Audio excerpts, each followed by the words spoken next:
Kardom kado kavi pata pini video nang tumhan wan pi matena pachini ke ipsl sielong tang kring asong japo pate alang li semi nurlo alang li men lake bikram hanse lasi non alang li kupi ko son mathane bjp don elo lasi iritum kado kavi semi matha je pasung nelo tapen mang hunang nelo lasi political pulasun nelo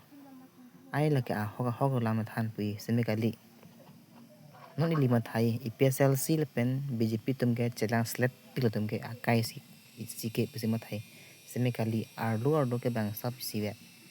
non je ega thars me tulemu ha mangke chimi u arlo penke athake kache sorsa log je semi ardo pangke latum isiwe nasi ile tum rong aso tum semi nang rese nang po kamang hudun je kamelo pen la so videos me un answer no Bikram Hanse ke pinipen ke ipsl silong ke dodel dan lagi bjp don elo asi antum han ampachini ke dan